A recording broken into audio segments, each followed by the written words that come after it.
nak bangun sahur, nak sarapan, nak turun bawah. Kita mak makan Maggi, kita orang lain makan Maggi je. Lepas tu nak turun bawah, nak ready.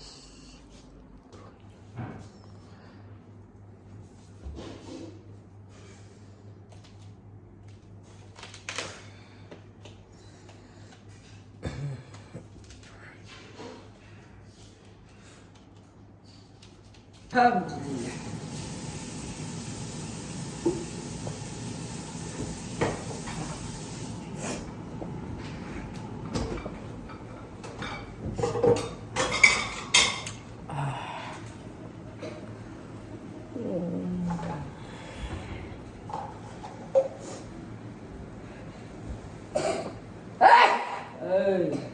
Ini hari pakai Maggi je.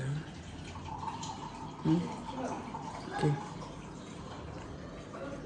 Yalah.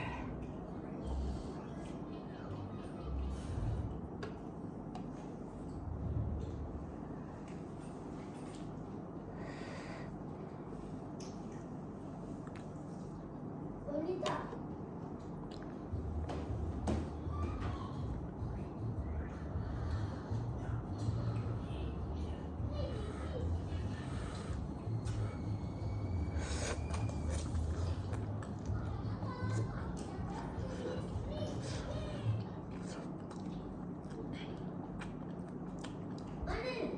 Itu sama juga.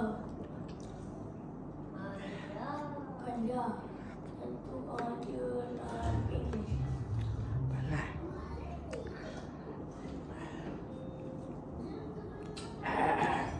Kalau dia sama.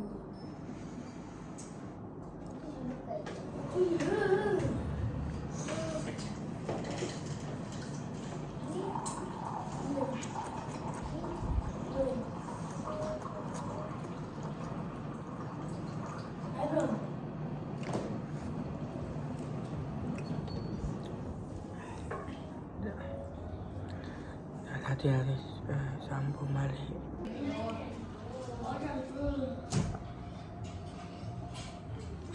Alhamdulillah. Tengok baju. So, video kali ini bebas. Kita naik atas, kita nak baring. So, nak tidur. Okay, lepas saya jadi video kali ini, saya belum subscribe. Semalam kan Arif nak buka puasa dah. Saya nak nenek nak habis makan dah. Dah makan Maggi sup. Video kali ni so video kali ni saya buat Arif dah sahur dah. So sampai kali ni. Video kali ni saya belum subscribe and Arif and share. Selamat berpuasa. Assalamualaikum.